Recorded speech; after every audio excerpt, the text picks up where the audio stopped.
One TV special report.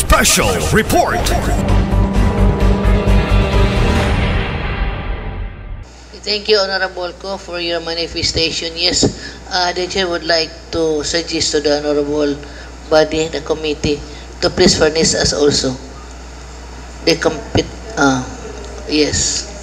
Thank you. Honorable Chair, the contested issue is the ordinance requires the barangay to have a temporary shelter for dogs impounded. So it requires the barangay to spend money para maghimog gamay nga barangay area. Dili kayo sophisticated. Igoy ko na po nga dili po wala cruelty sa dog para before na submit la sa atong city impounding area. So, ang barangay maghimog temporary shelter para sa dogs, muna mugas ng barangay. Munang dirwas sentiment nga unta ang barangay mo share sa income sa pag-pain sa dogs para napos like dugang funds to spend for the especially for the construction of the temporary shelter nga yung gisugit ka na sa kunog bambu lang pero likon ba dili dali magubak mawalang iro nya temporary lang kay to over man sa city impounding area sa gimanage sa city management office. So muna iso honorable sir, so si honorable ko nangayog proposal sa barangay sa inyong position paper kung pila ang gusto ninyong ma-share sa income para magkatabang sa inyong mga respective barangay councils sa labi na siyang shoulder sa temporary shelter. So, honorable ko, we will be waiting for the proposal of the ABC as a whole. Muna, kaya lang, honorable mo leon nga, imo i-konsulta imo mga tao, imo mga kapitan, para makatang mo proposal kang honorable ko, para ma-finalize ni honorable ko ang iyang version sa ordinance. Thank you, honorable chair. Okay, thank you, Honorable Majority Floor Leader. Yes, Honorable Suiso. Thank you very much, Madam Chair. In addition to the manifestation of the Majority Floor Leader, maybe during the plenary we could extend the title that after the ordinance, maybe we could put there providing funds thereof, because we are planning to purchase chips to be implanted sa mga ero. Naigamay ng paliton nga chips para during the implementation for kanang long term nato nga maintenance nga to avoid dog bites or para ma-sustain nato si ordinance. Kining chips, Madam Chair, we're going to profile our dogs nga kinsa tong nakasala dito na sa chips maskan kung kinsay tag-iya para ma-identify dan kinsay liable. So probably in the future kung nanatay budget, we could provide katong pag-purchase sa mga chips. Si LGU na ang himo ana, Madam Chair. Thank you. Okay, thank you of your manifestation, Honorable Suiso. I think it would have been better kung during the processing ba, pag-process bitaw sa atong ordinansa. Yes, honorable sir. Yes. Kung ato nungagan and providing funds therefore, it's timely because we are now preparing our budget for next year. So, kung ma-approve na yung ordinance after second reading, so the mayor will have to approach certain funds to carry this ordinance. So, it's timely, and plus kung as soon as possible, kung mapala sa honorable ko ang ordinance, masamit sa mayor, para makita sa mayor how much ang kinlanon nga additional budget sa city management office para mo improve mga atong perhaps impounding area o kung sa pahilain nga panginalan sa atong syudad kabayan sa mga ordinansa. Okay. So if honorable ko is available to add this phrase and providing funds therefore, honorable sir. Thank you, Honorable Majority Floor Leader. Yes, the committee headed by Honorable Ko will submit a proposal, budget proposal to that effect, no? Para i-incorporate na lang the notice needed para we can finalize the ordinance to include the budgetary requirements. Yes, yes. Okay. Thank you, Madam You're na Chair. Commission All these Honorable Ko. suggestions are duly noted. Thank you. Okay, thank you, Honorable Ko. Yes, Honorable Cypress, you have additional Yes, info. Madam Chair. In addition, daytood, Madam Chair, regarding sa fees, since ang barangay, dako manggid kaayo sila og role regarding ani. So, I suggest ni Honorable Carlo Moralion sa ilahang position paper na para makatabang pod sa ilahang isig ka barangay, pwede ra pod siya although this is a city ordinance, but dako kay sila og role mo take part ani na ordinance, pwede ra sad, I suggest 70-25 ang 25-75 Sharing? sharing, The Madam. sharing? Yes, Madam Okay. Chair, sa barangay and the Any city. reaction from Honorable Moralion? Yes, go ahead. You have the floor. Thank you, Madam Chair. Atong 2024, amo na magining nalihok sa mga barangay captain. Ikuha na mo ang kinsay mga tagiya, unsay ngalan, unsay color sa ilang iro. But mas pinakadaghan ang wala ning tug-an o tinuod kay 5 ka buok ang ilang iro, isa ray girehistro. The number one problem na puna mo ato is among dako ng iro mamaak man. Gilista pa gani iyang ngalan, mamanghag na. So di man siya muduol. Karon ang problema na mo ang kaning mga tagbalay mo kuan na pod, kaning mo reklamo ay naibalaod ang iro nga pasakitan. Pero moto nga among na undangan sa kalaruhon tong kasabot ni Mayor and karon nabalik siguro like magpasa na lang ko kung sa ilain nga kuan sa additional nga atong kuanon pagidana pohon. Thank you, Madam Chair. Thank you, Honorable Moralion. Yes, any other reactions regarding the proposed Very ordinance? significant, ano po sir, nga kadang ordinansa nga principal author ni Honorable Ko, dahil kayo gid og kalabutan ang barangay. Ang barangay mo principal nga core kay dahil kayo ng presidente sa barangay. Kasi sekundan sa ordinance nga mo muhatag og dako nga responsibilidad nga mo handle aning problema sa iro og sa iring. Pero labi na gyud sa iro. Kaya daghang indikasya na hitabo sa atong syudad tungod na ng iro. Way labot sa napakan nga daghang pod nga kinang injection na mugasto atong syudad sa anti-rabies uban pa. So daghang role ang barangay ni. So imutado kaya role ni Honorable Moralion kay ang success ordinance maagal dito sa barangay. So the request of Honorable Silco to wait for the position of the barangays EBC is important.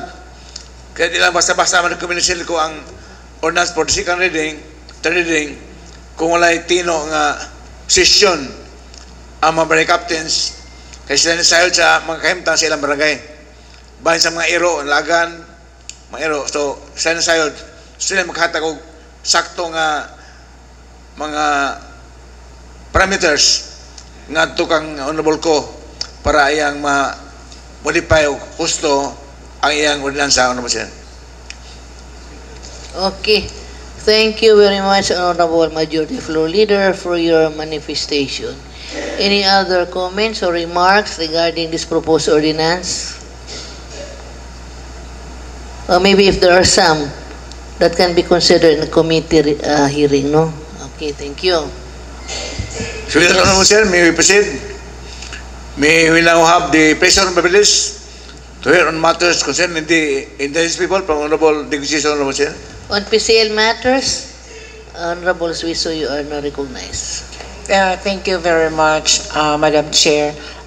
During the preliminary meetings with the IP tribal leaders, Madam Chair, they will be asking the mayor for a courtesy call. Probably the 11 tribal leaders will be visiting the mayor. They are already writing a letter for their courtesy call to the mayor. Thank you very much. Okay, noted, Honorable Suiso. Thank you, Honorable Chair. Before I proceed to the last item, tomorrow we will have activities sa atong civil service, pero ang mga SP members mo travel sa Cagayan, murag mudulot good ang hangyo sa DLG nga. Kita tanan nga na elected nga public officials mo ato sa Cagayan kay kani new matters kuning atong diskutihan. Munang Vice Mayor will be going there, and this morning Mayor Sam told me also that he is going to emphasize the importance of this particular orientation sa DLG sa Cagayan City. So I urge my colleagues will join our city mayor and our city vice mayor to attend to this very important orientation in Cagayan City. Kay importante ko no per DLG si mayor si vice mayor want to pod. So we'll join our leaders of the Asin Samis to join the DLG activity in Cagayan City tomorrow until September 11. And regarding the whole travel, we hope also that everybody will be there. Anyway, I am preparing for the budget, and I am trying to foresee some savings for our annual PCL assessment, yearly assessment later on in December. So pwede rin po travel ta. Although ang ubang mga LGUs wala mo dito lang kay tungkol sa residence, financial residence, but sa ato napatay budget mabilin na igo-igo taman sa December. So thank you, Honorable Chair. Thank you for your vital information, Madam Chair. Honorable. Yes, Honorable Waminali, you have the chair now. Point of clarification lang, Honorable Mars Tapayan, what time are we leaving tomorrow morning? Per DLG circular and advice, ang check-in time is 2 o'clock. So still be there before 2 o'clock. Pag check-in, and the program will begin in the afternoon, evening. Then check-out time is 11, no? 12 na. So, pwede tamang ikantog buntag o pwede po mga uto na kay Cagayan mga 3 hours tayo na travel, 4 hours ang maximum. Kung may mo mag-convoy o di ka convoy, mga 10 o'clock, 9 o'clock, igo-igo na abot to as this check-in ta. Prepare for the program sa DLG pagka gabi ngayon. Parang anak. Yes, any other information? Yes, Honorable Lim. Thank you, Madam Chair. If you may, Madam Chair, would like to share also what I have learned from my convention last September 3 to 5 in Cebu City, Madam Chair. Thank you, Madam Chair.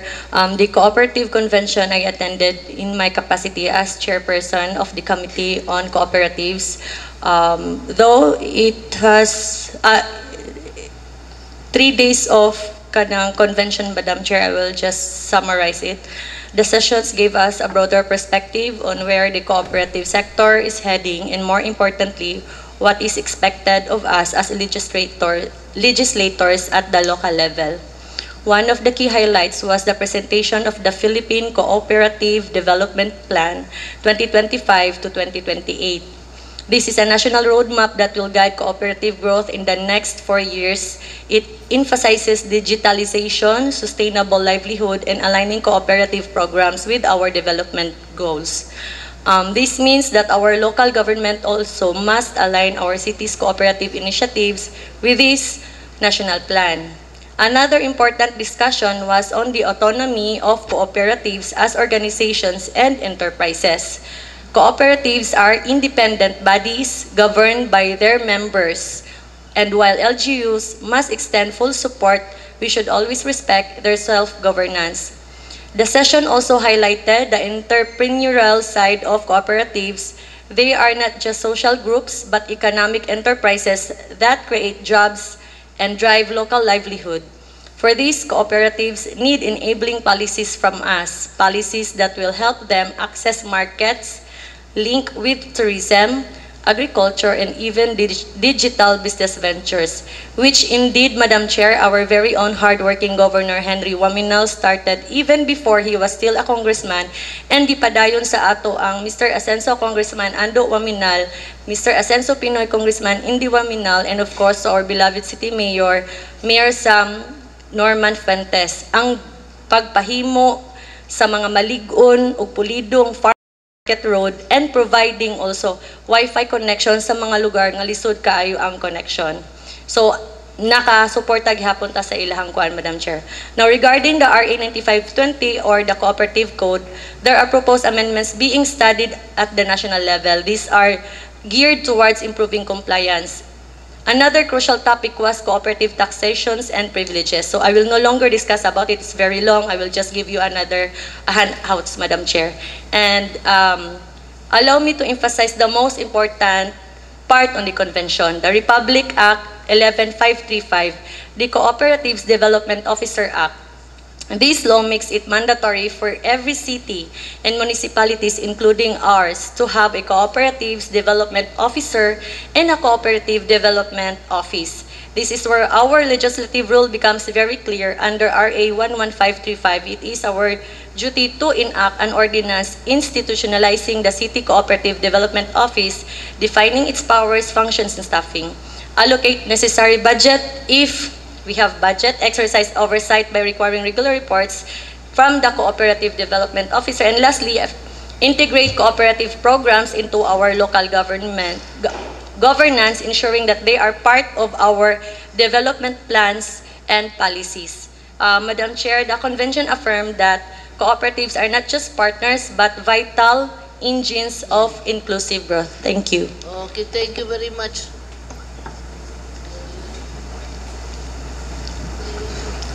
Very much, Honorable Lim, for your report. Yes, any reaction? No reaction, Madam Chair. If there is none, I would like also to render my oral report, Madam Chair. Okay, go ahead. Thank you very much. The Mayor requested this representation together with the personnel from the City Planning Office and City Engineer's Office, Engineer Momay Alianic, for the regional planning forum. All the city planners and developers and environmental specialists were invited to convene last September 4 and 5 at Mulberry Suites, Cagayan de Oro City. And the highlights of the said forum is to present every municipalities and cities their long-term and short, medium, and long-term development plans after the CLUP program that they have passed. And with that, it is really very important for us, especially there are many municipalities that were awarded during the said forum, including Lopez Haina, Oroquieta City, Clarin, also part of the winners for the best practices of their CLUPs. And during the said forum also, we discussed urban plannings, green spaces, and the 2030 to 2040 long-term development of a city after a CLUP. That is why I will be making a report to our mayor regarding the said meeting that I have attended, that it is really very important for us to pass finally our CLUP, which is still pending right now, so that we could make a innovative development plan after our CLUP. With that, I think it will be very, very helpful to the investment, including also the economic benefits of said CLUP. And probably after my submission of the report to the mayor, Madam Chair, probably we could pass a resolution urging our city mayor to come up a final CLUP after, I think we have done that 2 years ago, and until now we haven't yet received the final drop of the said CLUP, Madam Chair. Thank you. Okay, thank you. Hopefully, we can finalize our CLUP, no? Because that is very important for our investors. Any other remarks or comment? Yes, Honorable Chair, the provincial DLG informed us that our final date for the local received awards will be on September 26 in the morning, as being suggested by Honorable Lori Puente Cepres, because we will have a final day in the afternoon, culmination of the service month celebration. September 26. 26. Ang 26. yes, Monday. Sa hapon natay culmination awards o family day sa empleyado. So sa buntag ta 9 to 12 ang awards. Itong awards, local reserve awards, DLG. Ano siya? Okay. Abot lang na makatay ila na. Nahimo na ila na to kay. Nantay ila pero wala pa tayo. Wala pa record no? Mupatay ila. Ila to kay. Sa Fernandez ba? Di ba na ila na to sa Global One Garden? May ila ta. Pero wala pa tayo record. Kasi pangitaon sa during the awards. Oh, pangitaan tag. Ila lang ta. Do you have a record for that? Yes, Honorable Thank Siso. you very much. The evaluation for the LLA will cover 2022 to 2025, our second term. And I believe the purpose of our meeting on September 26 is to finalize what are those comments or reactions that we have, right? Katubitong nganong apilon man sa evaluation ang katong nganong magkinahanglan ta mga i-complete or i-perfect attendance si 265 nga di impossible makaayo. So mo na atong i-discuss dito before mag-evaluate per municipality ug city. So we could gather there para ato ang i-plan out kung angayan ba ni-include sa atong evaluation or dili na kay it's very unreachable, impossible kaayo katupong sa ELA pwede nga gamayon na lang ang percentage kay dito manggod mo kaon ang ato ang ratings manggod kung wa ta kakandak ani nga particular. So katong mga ginagmay mga 1% pero kini mga dinagko. So ato na i-discuss dito, warag mag-sorting ta dito kung unsay i-include, unsay dili include, unsay ato ang kanang bitang mga suggestion before mag-evaluate per municipality o city kung kinsa gyoy number 1, number 2, number 3 or nakakuan sa taas nga percentage. Kaya ang uban man good true nga kita we're very truthful nga wala gyud ta kung maingon ta wa gyud tay ela wala gyud ang uban man good kay mag-copy paste ra man gud na sila just to comply with the requirements. Kita kay true kung ano man ato diniyo. So kung wala gyud dili ta pwede mag-antedate kay that's against the rules. So truthful gyud ang ato ang result mo lang ang uban okay ra man gud nila nga mag-insert ipang predate antedate ang mga kuan basta lang yun ma-comply mo nang dito po na nato i-discuss during the September 26 kay mag kuan naman dayon mag-evaluate naman ay per municipality cities nga scheduling. Wala pa evaluation na wala pa evaluation. Oh, wala pa. Kay ilang mong i-perfect ang number of regular sessions kung 5 weeks a month 5 sessions po. Sa Blaod mo require 4 sessions in a month naman. Na kita naabi mo take bitag Holy Week break, Christmas break. We are Catholics, mostly Catholics, so Christmas break, lapot tayo Christmas break. Yeah. Kung 5 weeks, so 4 weeks na ta. But we have special session, pero wala man nag-count ng special session, special sessions.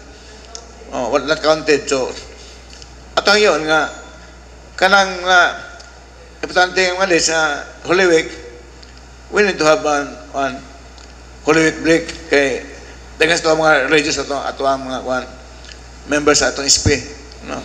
Kisa po na po atong kisa break early. Other than that po Mr. Majority Floor Leader, naamang good tay sila kategory sa malasakit, naapo dito sa matibay, matatag nga naay dapat ang mga ordinances nga kini dapat ura bitaw ka ng template na nga kung wala ka ani nga mga ordinansa nga imong gi-adapt, dako kay siya og ma-pull out nato nga kaning percentage. Kung under this pod nga matatag, kung wala po kay ordinances o resolution, mo dito manggod na nakakuan, nakakabig og less kay namang goy mga national laws nga wala nato gipang-adapt. Mo man nilang pangitaon nga ordinance adapting the national law nga wala ta naka-provide, kaya man nato gipang-adapt kay ang ato ang kuan ato stake is national law naman ang anong kinanglapan man nato i-adapt, pero si evaluation kinahanglan man gyud, so dito ta kulang gamay. Lagi wala ko silang proactive nga performance sa SP kay ang ilang itanaw easy ra kay ma-adapt, wala man ay abilidad nga mahitabo, walay kakuge, walay disiplina, hard work, walay ikaw lang mag-adapt, mag-concord. So nga to lang nga we are practical nga ano i-adapt ang namin law na ibalaod. So muna na minus. Okay, thank you for your manifestation, Honorable Majority Leader. Any other comments or remarks that we have to consider now regarding this very important issue? Yes. Honorable Suizo, wala na. Mr. Secretary, doon na kayo mga additional input? Wala na. Okay, Honorable Majority Floor Leader? Yep. No more other matters to be discussed? Okay. Honorable Sir, there are no more relevant and material points that my colleagues might bring forth before this body. Honorable Sir, I am now bound to follow my task. I now move to adjourn the regular session, Honorable Sir. Session is now adjourned.